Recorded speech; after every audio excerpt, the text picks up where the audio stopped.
Okay, so the next question that we have here is we want to prove that the cot inverse of this expression is equal to x by 2. Now, now you know that, and that is for x belonging to the open interval of 0 to pi by 4. Now the LHS of this equation, the LHS is equal to the cot inverse of basically this whole expression, which you can write as the cot inverse of basically, so basically sine of x, you can write it as cos of pi by 2 minus x.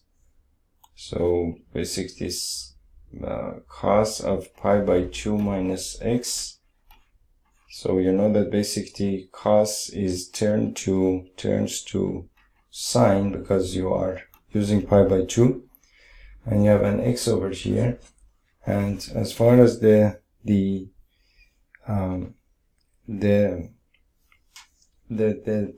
basically algebraic sign change is concerned, we said that basically the mnemonic was ASST C, I suppose it was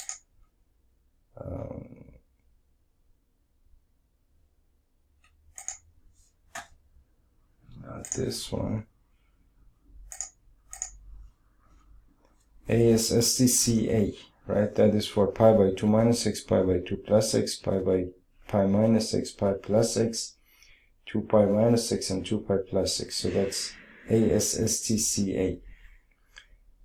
Now this case is basically the first case, meaning that in all cases the sign does not change, meaning that cos of pi by 2 minus x is equal to sine x. Now, so I can write basically I can write basically cos of pi by 2 minus x as basically sine x, right? Now once I know that, I can write basically I can write this as the cot inverse of, instead of sine x here, I can write cos of pi by 2 minus x, meaning that I can write the square root of 1 plus basically cos of pi by 2 minus x, and then I can write basically plus the square root of 1 minus cos of pi by 2 minus x. Then I can write again the square root of 1 plus basically cos of pi by 2 minus x, and then again I can write minus the square root of 1 minus cos of pi by 2 minus x, right? So that I can do, and this is not related to that part. So once you write your expression like this, now you can say that you can basically let pi by 2 minus x be equal to y, for example. Pi by 2 minus x, you can let that be equal to y. And therefore this becomes cot inverse of basically the square root of 1 minus cos of pi by 2 minus x is equal to y, so 1 minus cos y, and plus the square root of 1, actually this is 1 plus cos y, and this is not required, right? And then you have the square root of basically 1 minus cos y, and then you have the square root of 1 plus cos y, and then you have minus the square root of 1 minus cos y. So I can write this way. And Now we had a formula. We had a couple of formulas before, and they were 1 plus cos x. We said that 1 plus cos x is equal to 2 times cos squared, 2 times cos squared x divided by 2, and 1 minus cos x is equal to 2 sine squared x divided by 2, right? And if you want to know where they come from, they actually come from basically this, so let me close this so that I know what I'm doing here. And I think somewhere over here, you see over here we have cos of, basically sine of cos of 2x. Cos of 2x is equal to cos of 2x is equal to 2 cos squared x minus 1 and 1 minus 2 sine squared x. So we have cos of 2x is equal to 2 cos squared x minus 1, and also equal to 1 minus 2 times sine squared x, 1 minus 2 times sine squared x. Now if I write this as the first one, I can write it as cos of 2x is equal to 2 cos squared x minus 1. Take 1 to the other side, that becomes cos, basically that becomes 1 plus cos of 2x is equal to 2 cos squared x.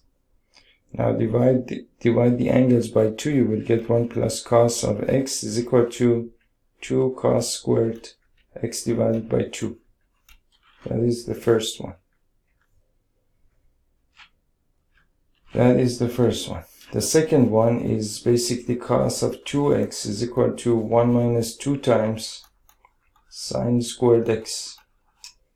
So if I take this one to the other side, I will get cos of 2x minus 1 is equal to negative 2 times sine squared x, which means that 1 minus cos of 2x is equal to 2 times sine squared x.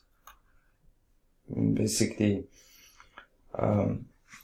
multiplying both sides by negative 1.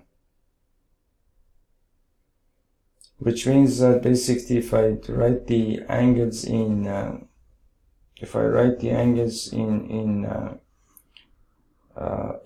half or divide by 2, I'll get 1 minus cos of x is equal to 2 times sine squared x divided by 2, and therefore 1 plus cos x is equal to 2 cos squared x divided by 2, and 1 minus cos x is equal to 2 sine squared x divided by 2, and that's these formulas that we have here, right? Now I can use the same formulas in order to write these down, meaning that I can write 1 plus cos y and 1 minus cos y. I can write it based on these. So the cot inverse of the square root of, now 1 plus cos y is equal to 2 cos squared y divided by 2.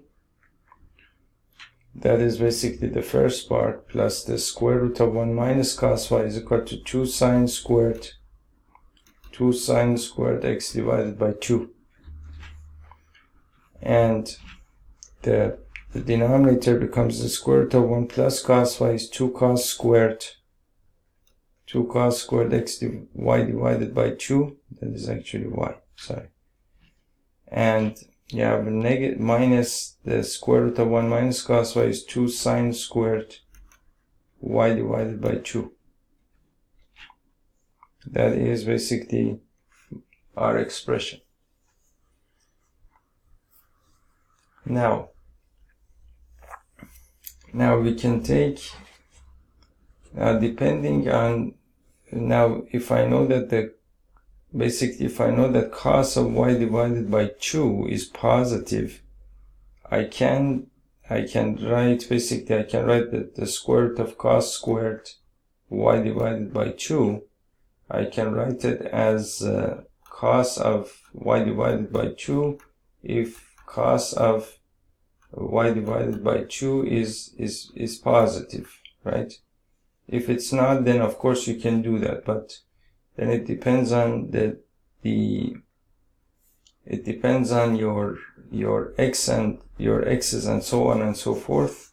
So here we are saying that basically x goes from, x belongs to this domain, and then we have taken x as, we have taken y as pi by 2 minus x, so you have to basically do all of the calculation required. I'm not going to go through that because I'm mainly basically following the solution. I'm not, if I were doing something which was actually important, something practical, of course I would do that, but or if I was doing this solution on my own, I would do that as well, because otherwise I wouldn't know whether I was supposed to do this or not. Now, because I'm following the solution, I'm just simply following the solution. I don't have to unnecessarily check everything, but otherwise you have to pay attention to that, meaning that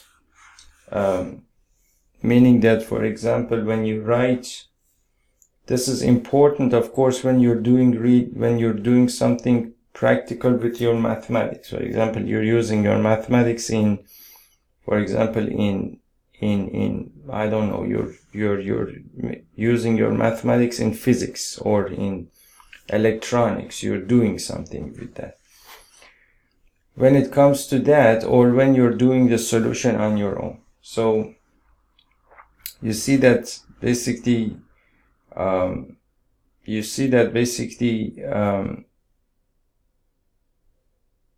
me explain this to you, what I mean by that. Okay, so now in order to understand the square root function, this is basically one of the areas where people are a little bit always hazy, meaning that they don't really people usually have problem with the square root function, or with the equations involving square root functions. So first of all, basically the square root function is used whenever you want to, suppose that, for example, you have this situation here. Let me create another layer here, and then I have 269.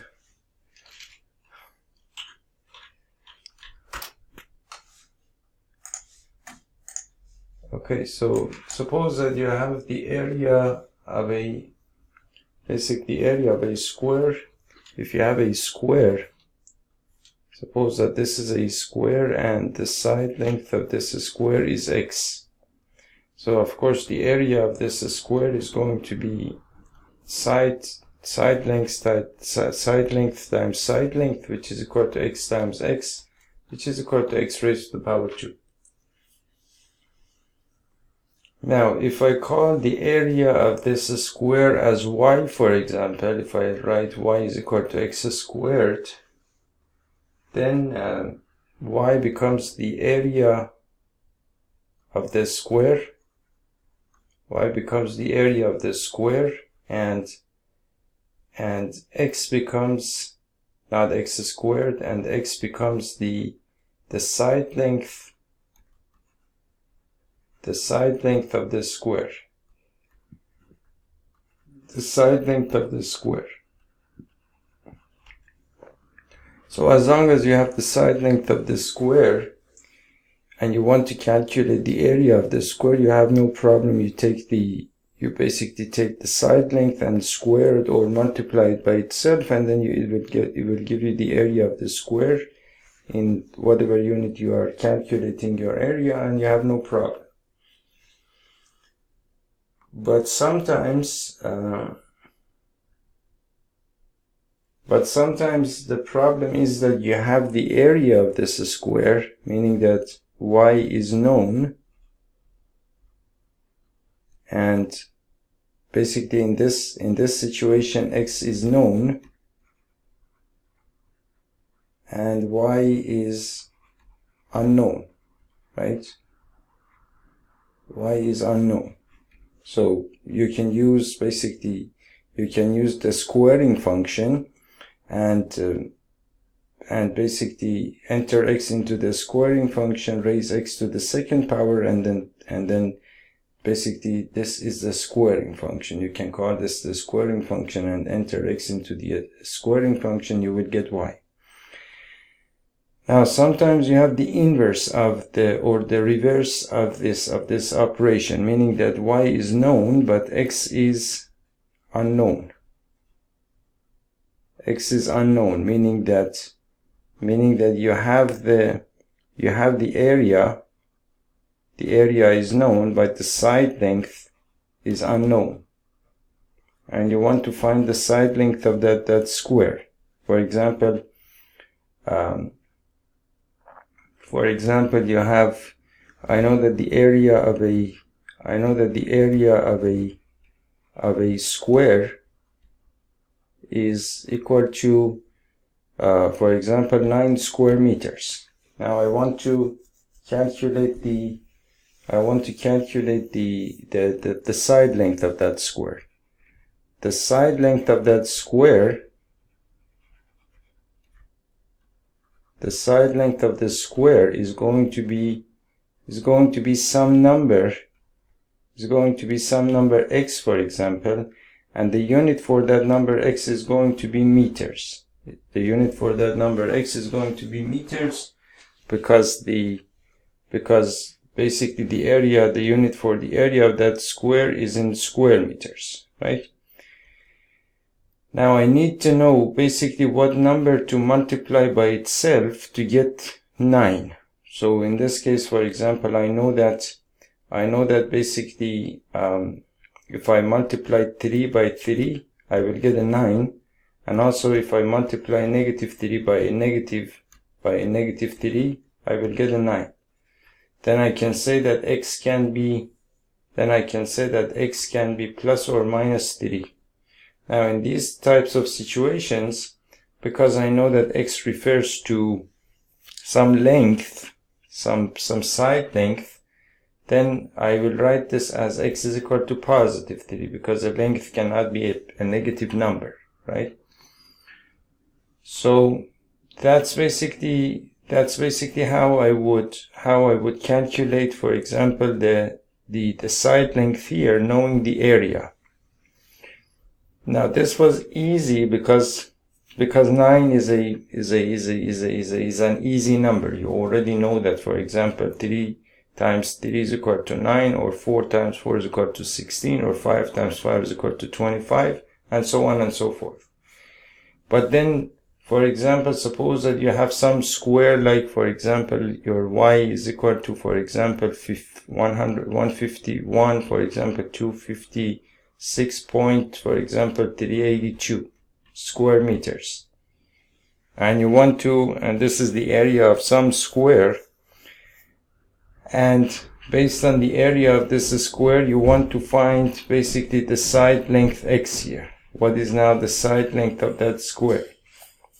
So the side length of that square, you need to find basically some number x that when you multiply x by itself, it gives you basically 151,256.382. Now there is no way to know what x is.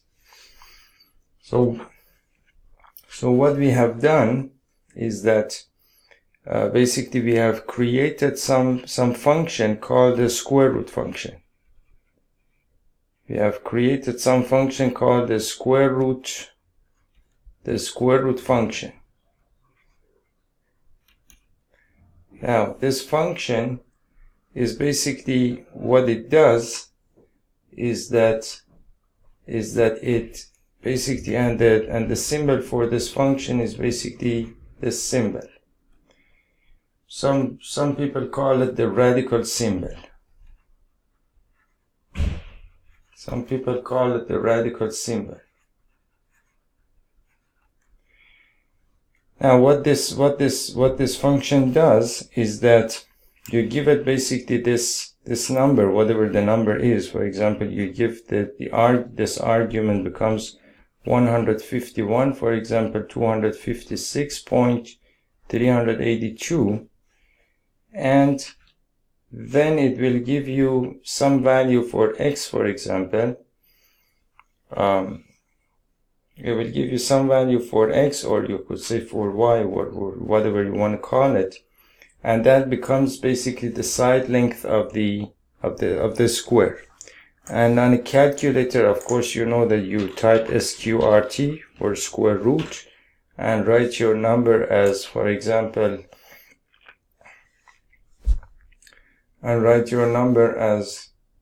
for example 151 to 56 point, for example 382, and it does some sort of magic and it gives you some number like 388.9169345, and so on and so forth. And if you take this number and raise it to the second power, you can see that you will get a number very close to the number that you started with, meaning that this is 151,256. This is the number that I started with here, 151,256.38200, and so on and so forth, all the way up to so many zeros and a 7. So that is basically what a square root function is and what it does. So it takes the square, it takes the area of that square from you, and it gives you the side length back, right?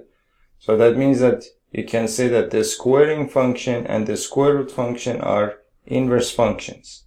One of them takes the side from you, meaning that basically the squaring function,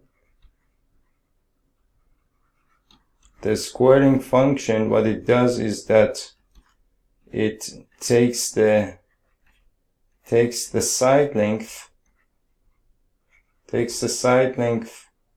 and gives you area, and the square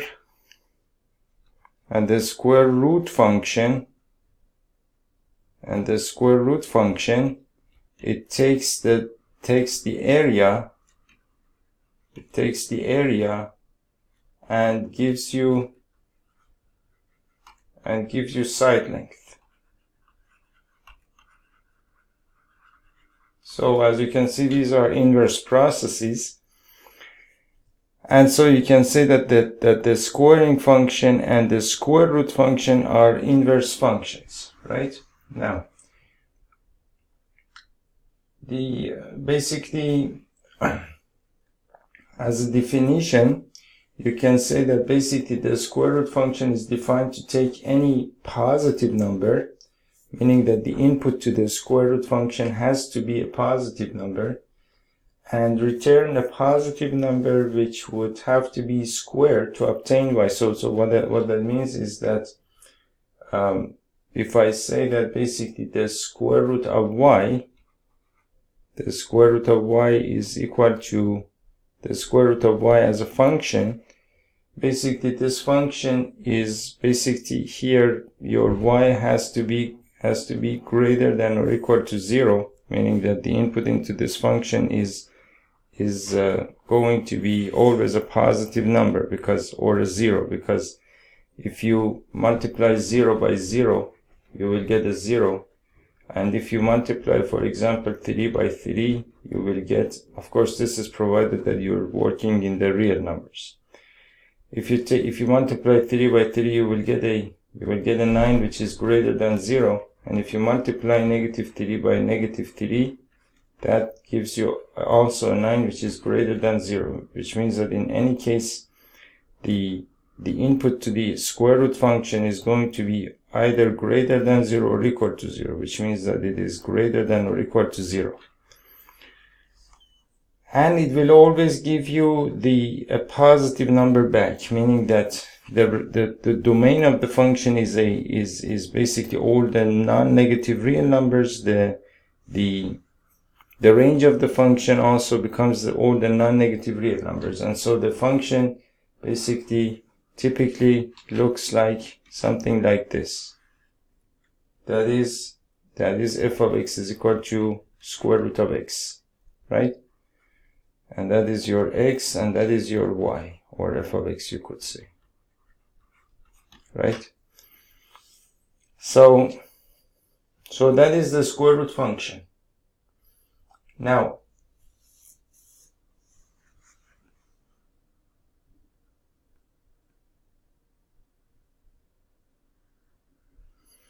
in order to, what is important here is that we need to basically, when we talked about the area of a square and all of that business, we said that x is the side length of a square. We said that x is the side length of a square. And therefore, if I want to calculate the area of that square, that becomes x times x, which is equal to x squared, and we call that y. And that is the area of a square, of the square, right?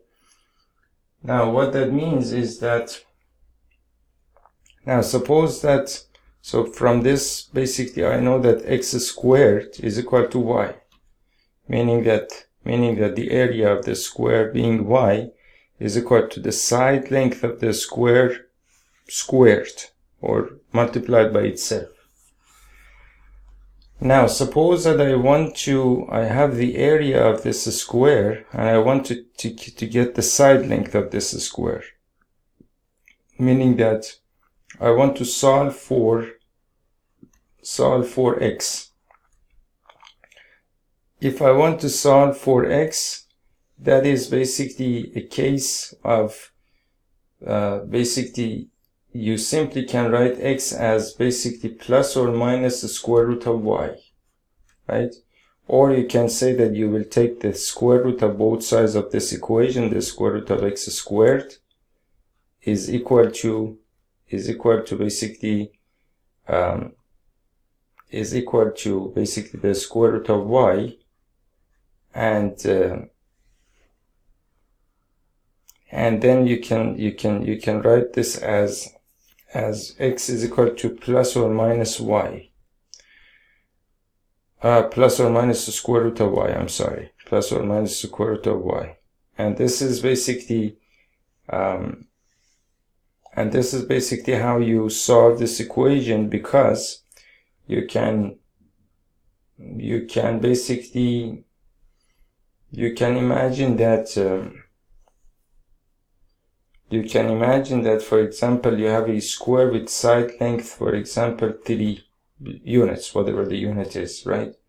Now if I want to calculate the area here, the area would be y is equal to x squared, which is equal to 3 times 3, which is equal to 9.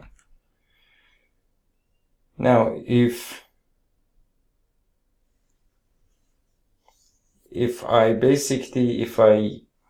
now on the other hand, there is another type of situation where we are not simply dealing with, for example, the side length of a square. We are dealing with values that can actually be negative. For example, in trigonometry, we have some trigonometric ratios of some angles and so on and so forth, or basically the inverse trigonometric ratios of some ratios, and those can be negative. But of course that's not a problem, because when you multiply them by themselves, you will get a positive number. Meaning that, for example, suppose that in some other situation there is some x that refers to some value which is a negative number, for example a negative 3.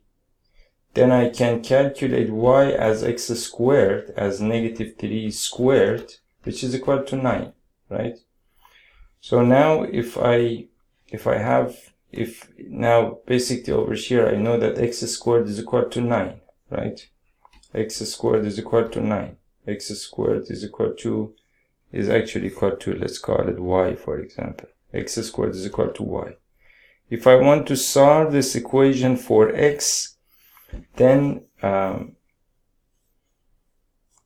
if I want to solve this equation for x, what I can do is that I can write x as plus or minus the square root of y, and so x is equal to plus or minus the square root of 9, for example, which is equal to plus or minus 3, and that's basically what I started with. So this is positive 3 and negative 3. Now there is a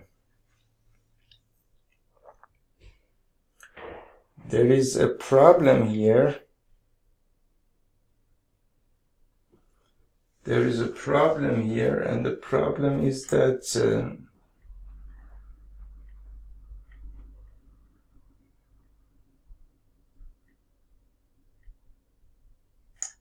and the problem is as follows. And so let me actually explain the problem to you.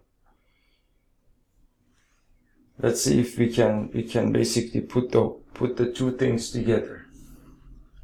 So basically, of course, you know that the square root of x and x squared are basically inverse functions.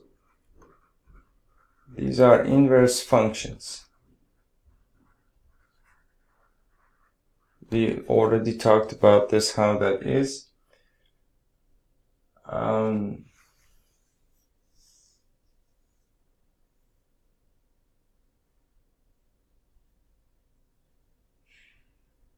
Now there is a problem here, and that is basically the square root function is a 1-1 function. So a 1-1 function is basically the kind of function that basically there are two types of functions. So there is basically the 1-1 function. There is the 1-1 function, and there is also the many-one function. There is also the many-one function.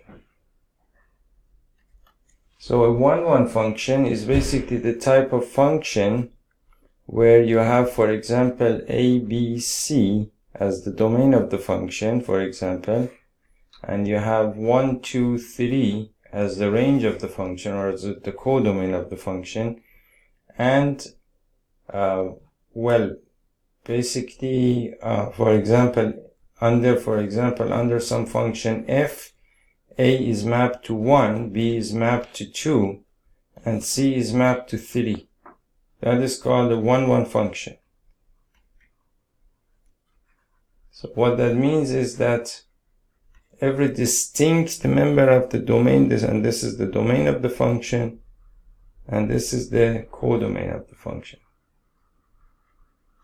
Or basically we can call 1, 2, and 3 the range of the function, of course.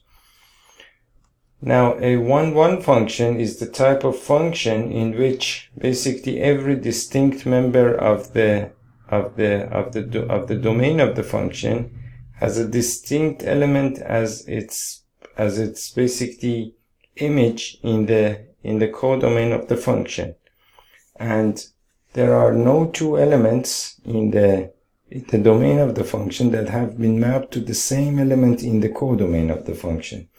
What I mean by that is that, for example, let's consider this function over here, a, b, and c.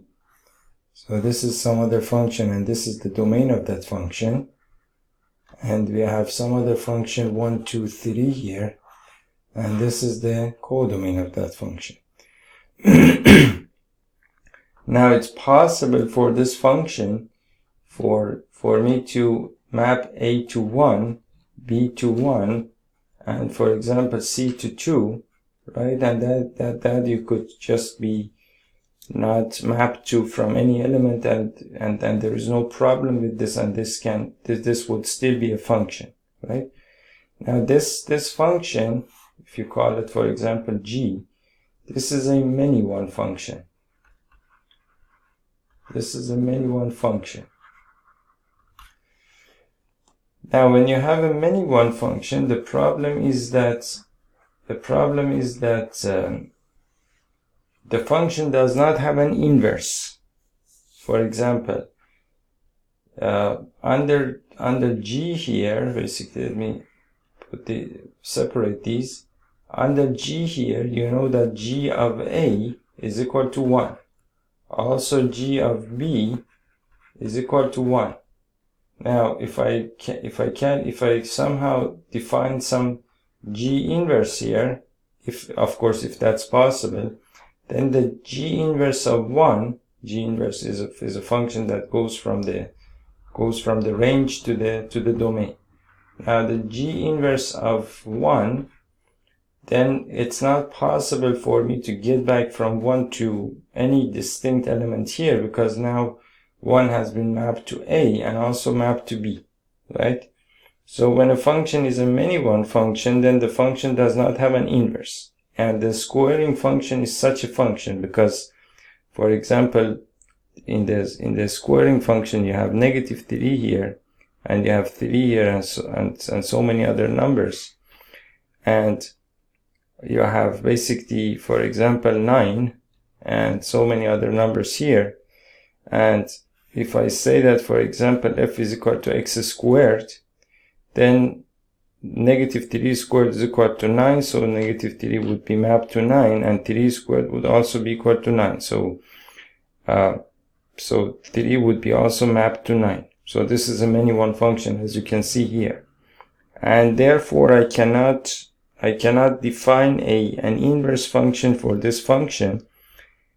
I might have to basically limit the domain of the function to all the, for example, non-negative numbers. And that way I could define an inverse function for the function. Otherwise, it's not possible, meaning that, for example, if you have f of x is equal to x squared, that's going to be some function like this, right? So when I have this function, but the problem is that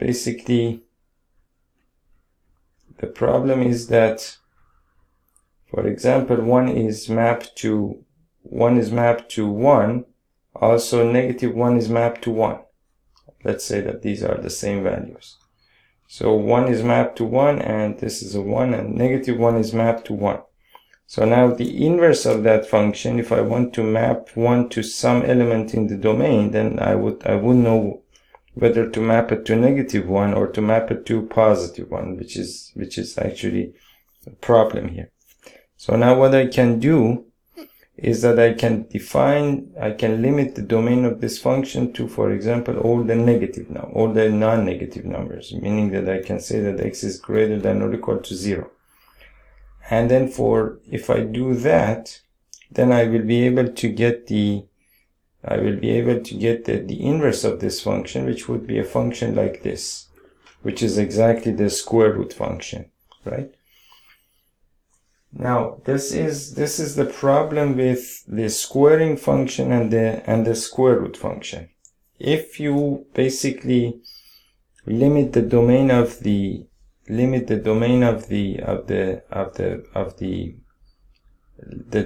squaring function to all the non-negative, for example, real numbers, then you can define an inverse for that function. Otherwise, it's just not possible. Now, so this was some background about these functions, and it seems that we basically have no more space here. I was just talking and talking. Okay, and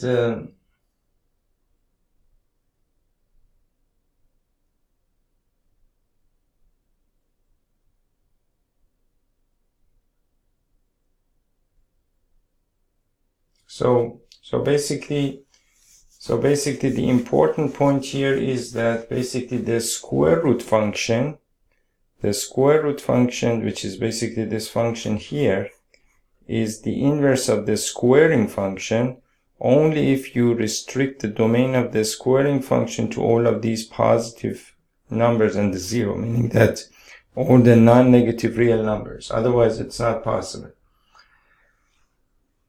And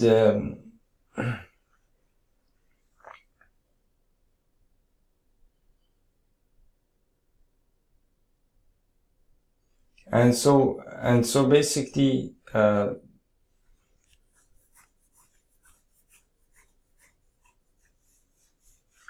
basically you can say that the square root function basically is as you can see, is a 1-1 function that takes only 0 and positive real numbers, and it gives you a positive real number, meaning that the domain is all the non-negative real numbers, and the range is also all the non-negative real numbers, right? But the squaring function basically takes any number, as long as you haven't restricted the domain of that function. It takes any number, positive or negative or zero, and it will give you some non-negative real number, right? So now you can say that the squaring function, of course, has no inverse as long as you haven't restricted the domain yet, again.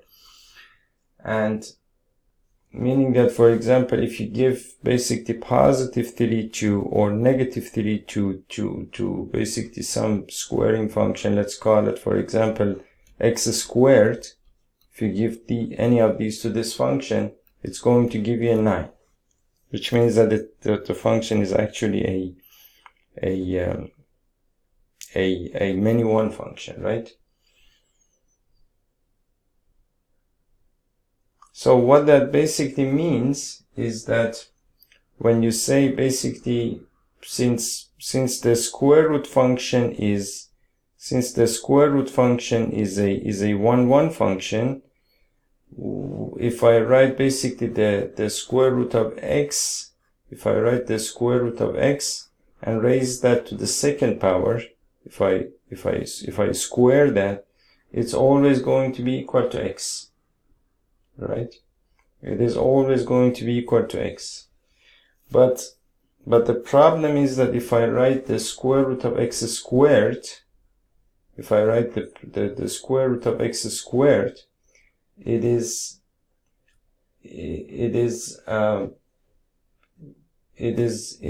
not equal to x unless x happens to be a positive number.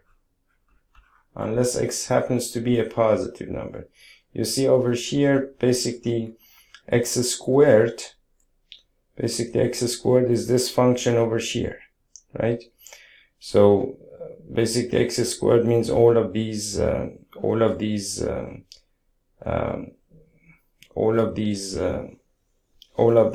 outputs, right? Now when I write the square root of x squared, I'm actually basically talking about the inverse of that function. So then basically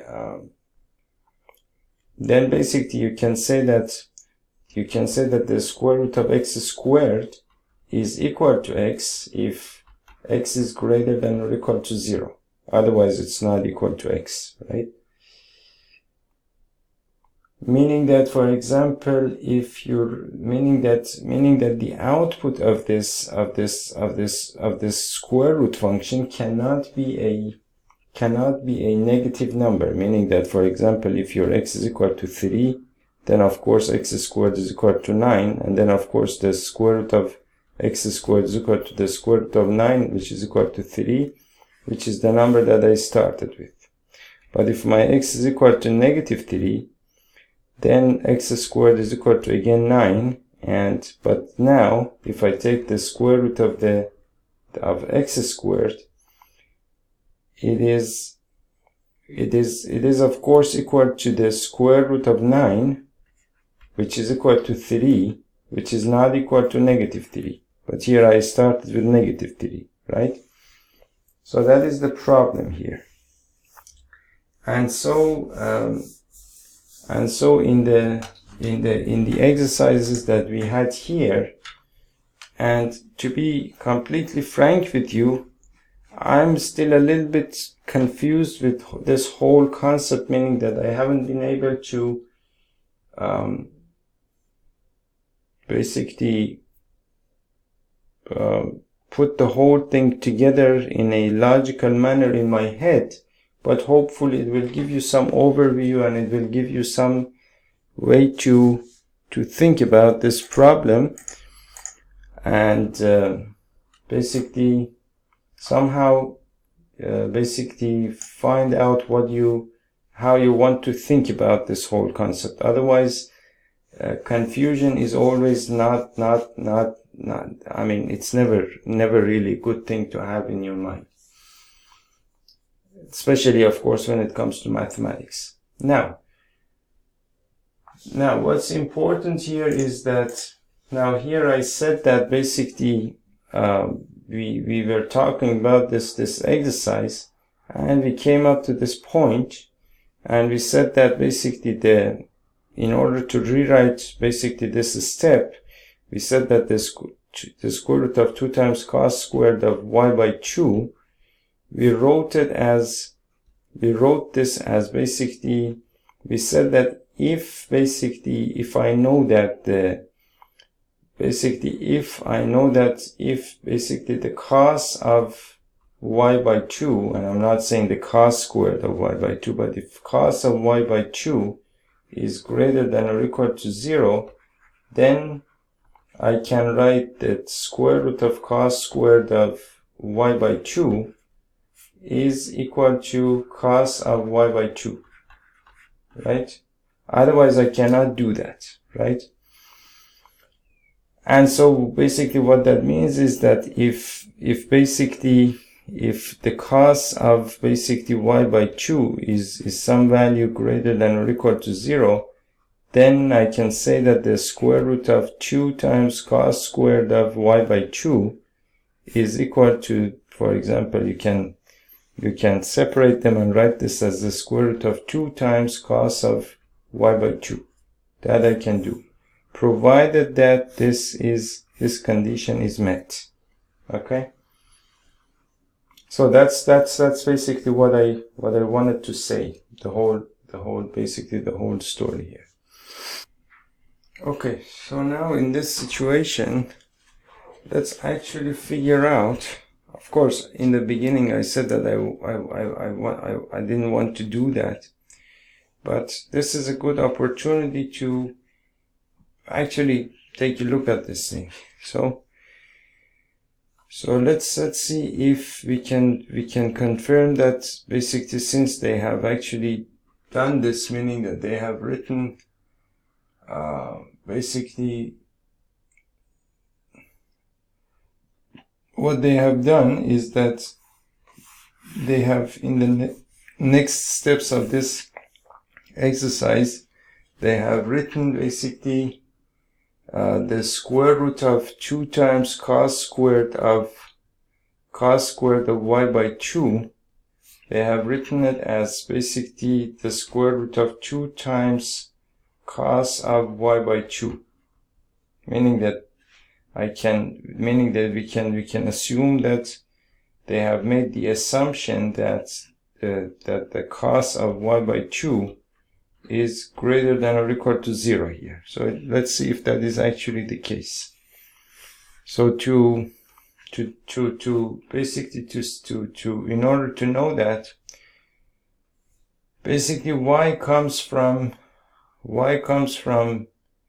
this place over here, which we said that pi by 2 minus x is equal to y. We said that pi by 2 minus x is equal to y. And so we need to know also what is the conditions on x. The condition on x is that x belongs to the open interval 0 to pi by 4. And x belongs to the open interval 0 to pi by 4. Right? Now, if x is basically some angle between 0 and pi by 4, this is basically pi by 4. This is pi by 4 and this is 0. It means that x is somewhere over here, right? Now, what I'm saying is that y is equal to pi by 2 minus x. So pi by 2 minus x is if of course y cannot be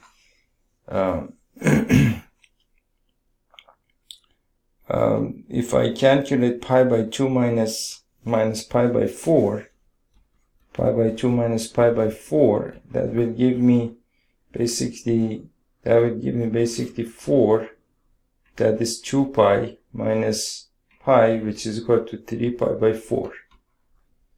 So that means that if x is basically pi by 4, then y becomes if x is equal to pi by 4, then y becomes basically pi by 2 minus pi by 4, which is equal to 3 pi by 4. Now 3 pi by 4 is basically some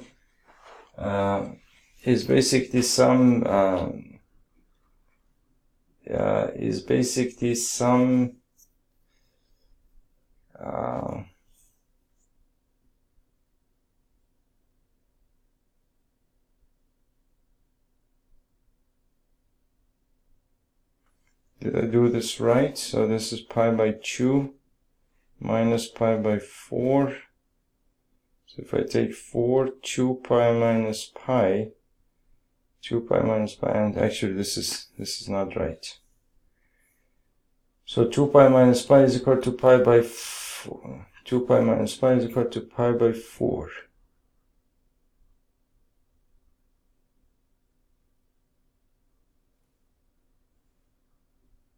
So that would be basically this angle over here, right?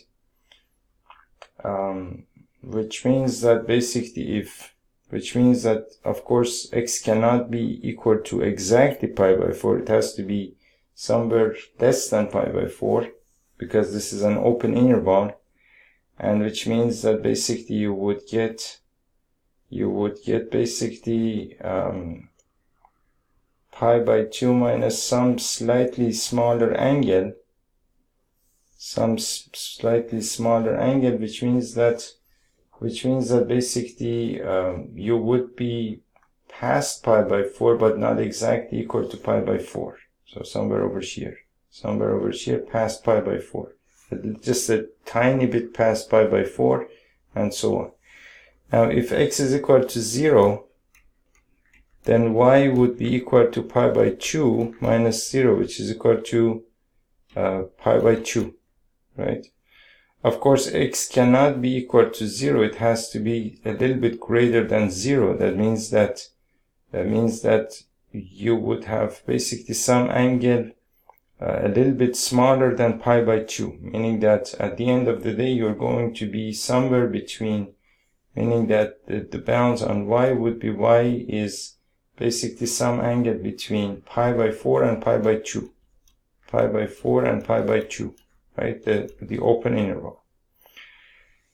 Now between pi by 4 and pi by 2, this is the first quadrant. In the first quadrant, and then if you divide this angle by 2, this is y, divide this angle by 2, you would get either pi by 8, which is some angle over here in the first quadrant, or pi by 4, which is some angle over here, right? Which means that you would still end up in the first quadrant. And of course, all of the trigonometric ratios in the first quadrant are basically positive. And therefore you can say that the cos of y by 2 is greater than or equal to 0. Which means that then you can do whatever it is that they have done here without any problems. So that was basically one example to understand a little bit more about the square function and finding out the limits on these x and y's and substitution and so on and so forth.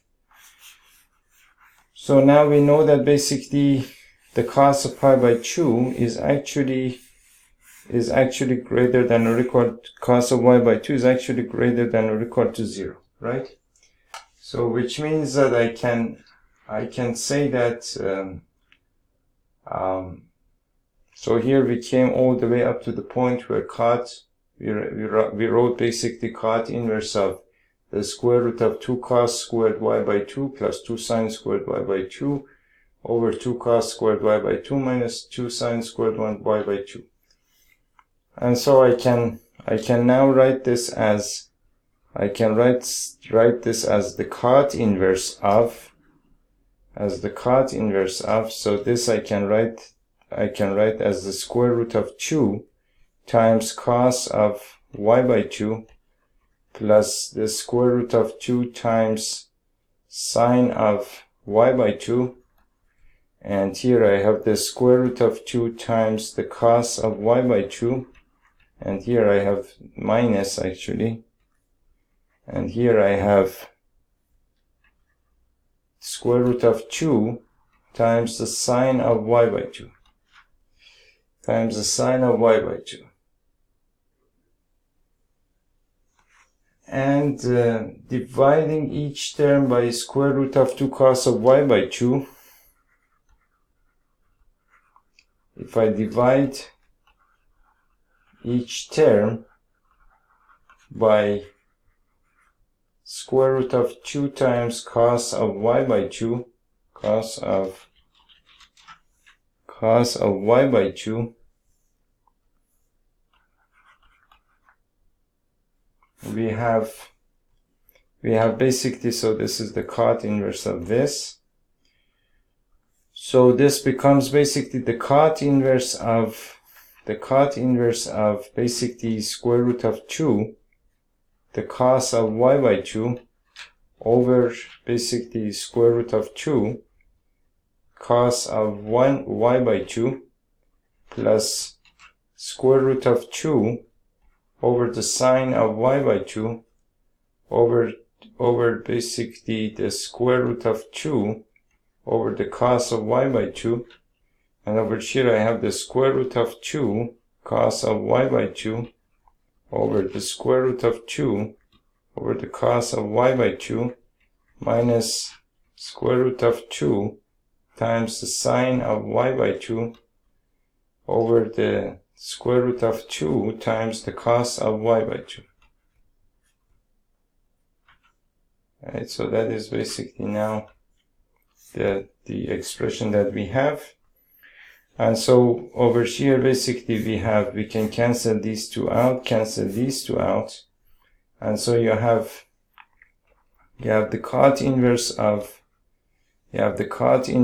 basically 1 plus, now these two will cancel out, you will get the tan of y by 2 over 1 plus, you can cancel these two out, you will get tan of, and that is a negative sign actually, tan of y by 2.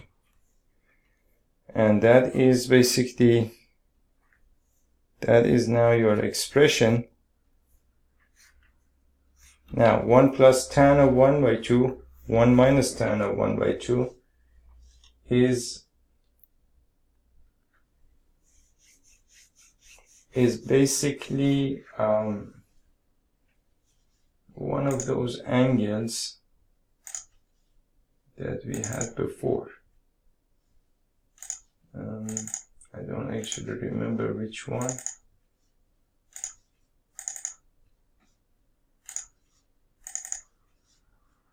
Let me see, let me find it.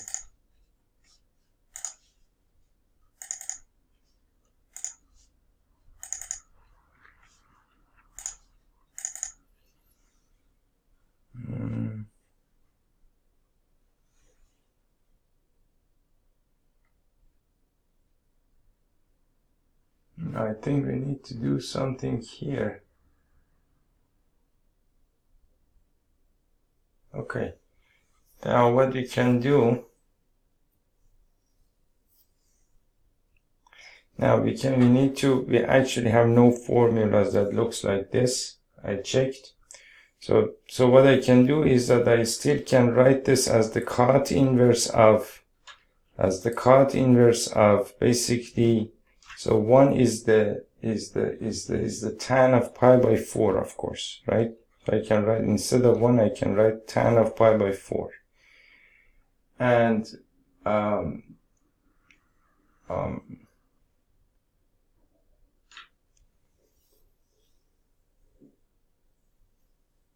so 1 plus tan of 1 by 2, 1 minus tan of 1 by 2. Now, I can write this as the tan of 1 y by 2. And then y over here, I can write it as 1. I don't have to do anything about this. And I can multiply a 1 by this, which is tan of pi by 4. Tan of pi by 4 is 1, so, and I write it as the tan of y by 2 I already have here, so I write it this way. Now, you can see that this is tan of pi by 4 plus tan of pi by 2, tan of y by 2, 1 minus tan of pi by 4, tan of y by 2, which is the same thing as tan of basically pi by 4 plus y by 2, right? Because we know that basically the tan of x plus y is equal to tan of x plus the tan of y, and 1 minus tan x tan y, right? So based on this, I can write this as I can write it as the cot inverse of tan of basically pi by 4 plus y by 2, right? And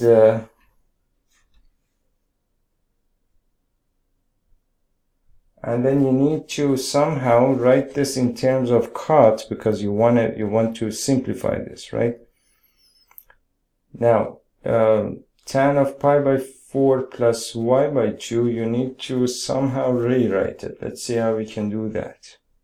Okay, so now in order to rewrite tan of pi by 4 plus y by 2, basically here your goal is to write this in such a way that it becomes, for example, the cot inverse of, for example, the cot inverse of cot of some angle x, for example, and that gives you, for example, x, provided that x is in the domain of the cot function, right?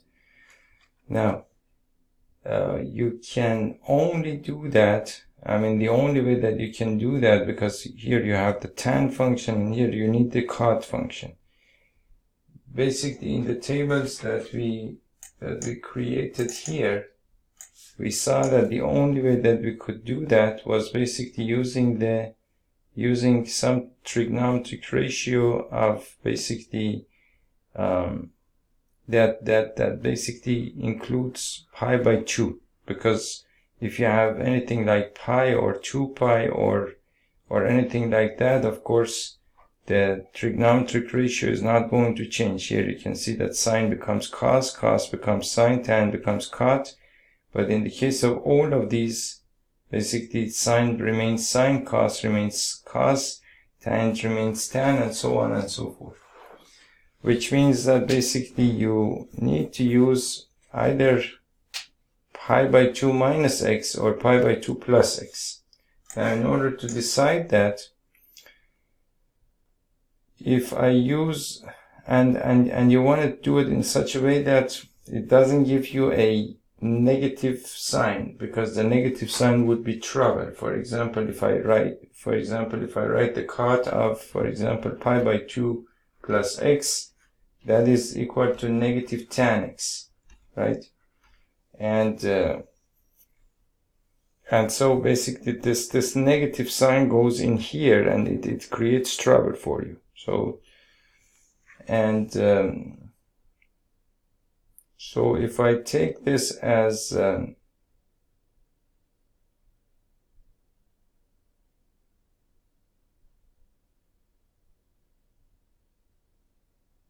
So of course I need to use basically the tan function. I'm sorry, the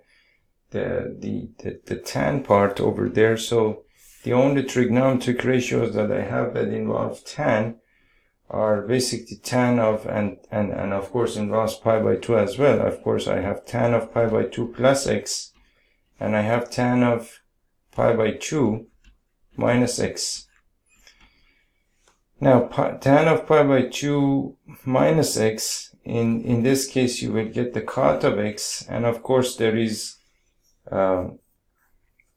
no change in the sign, but over here only in the case of sine, and basically the mnemonic was ASST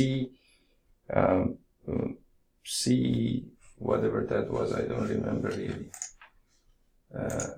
ASST and CA, right?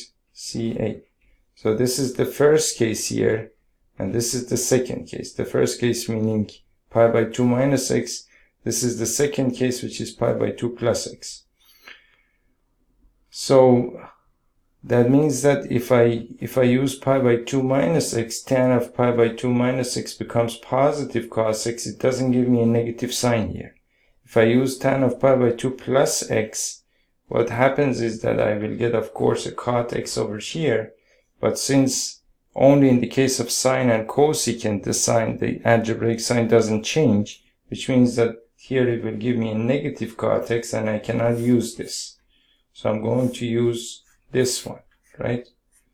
And of course, this is provided that then ultimately the angle is in the range of the cot function. We'll see about that.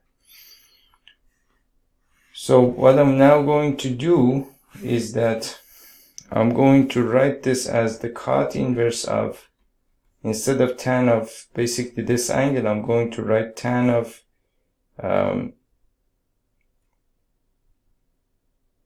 actually I needed to do it the other way around, right? I made a mistake here. So I actually need to do it the other way around, meaning that I need to basically have basically the tan of x. In those two cases, it's going to be something like the cot of pi by 2 minus x, and the cot of, and also the tan of x is going to be equal to the cot of pi by 2 plus x. But then I need to see if I get a negative sign over here or not, or here or not. So the cot of pi by 2 minus x, again here the sign doesn't change because this is the first case. The second case the sign will change, meaning that this becomes negative tan x. So I'm not looking for this one, meaning that I will use this one.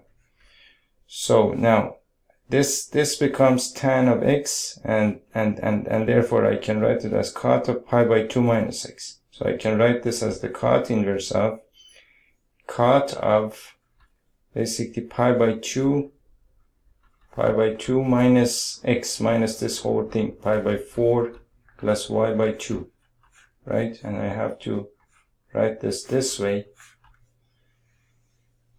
And so what happens is that what is pi by 2? That is pi by 4 actually. That is what is pi. This becomes basically the cot inverse of now pi by 2 minus pi by 4 minus y by 2. And what is pi by 2 minus pi by 4? It's equal to pi by 4, of course. So pi by 2 minus pi by 4 is equal to pi by 4. So they can write this as the cot inverse of basically cot of pi by 4 minus y by 2, which means that now I can write this as pi by 4 minus y by 2 provided that pi by 4 minus y by 2, provided that pi by 4 minus y by 2 belongs to the restricted domain of the tan function. And we know that from here the restricted domain of the cot function. The restricted domain of the cot function is 0 to pi. Is 0 to pi. So that if that belongs to 0 to pi, let me see that again. The open interval from 0 to pi, right? So if that is the case, if this is pi by 4, I need to write my 4s in a much better way. Now, what that means is that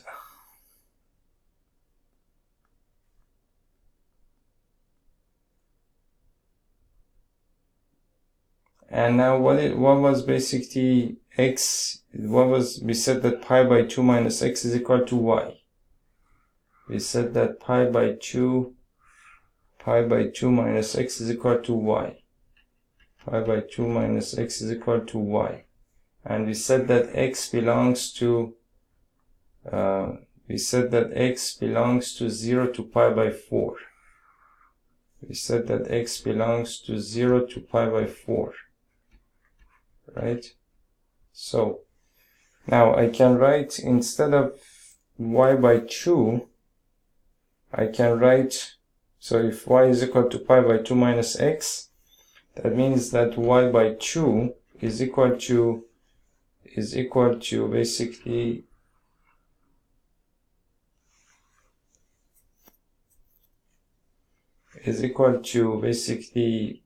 pi by 2 minus x divided by 2, which is equal to pi by 4, which is equal to pi by 4 minus x by 2.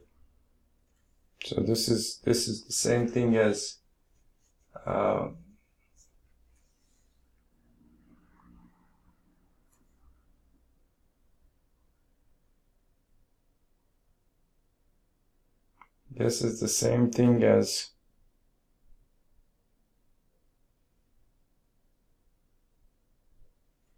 pi by 4 minus y by 2.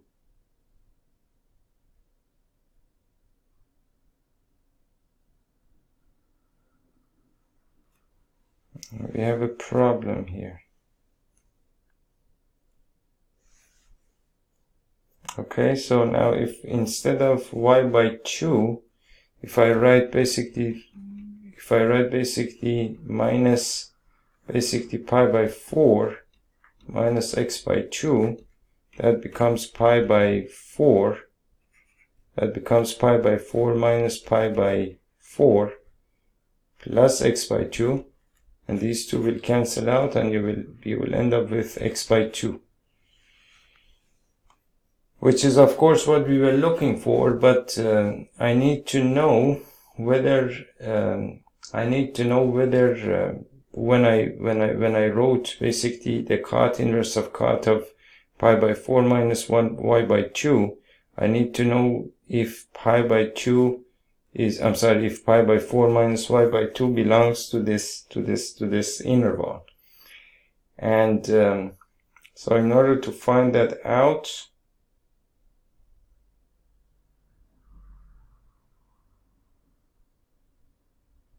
so previously what we said was that y belongs to the interval,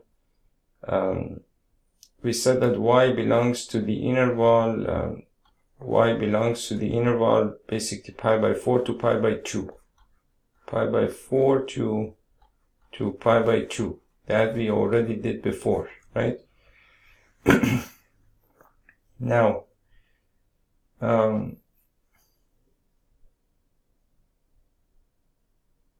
if I subtract this interval from pi by 4, what remains is that the lower limit would be, meaning that if y is equal to pi by 4 minus y by 2, so then basically if I take y as as basically pi by 4, divide that by 2, that gives me pi by 8, and pi by 8 minus pi by 4 minus pi by 8 is going to give me some angle in the first quadrant. And also, if I take y as y by 2 divided by 2, that gives me y by pi by 4, and then pi by 4 minus pi by 4 is going to give me some angle which is very close to 0, which means that basically which means that pi by 4 minus y by 2 is actually belongs to the interval 0 to pi, which means that basically this step is actually permitted. There is no problem with that.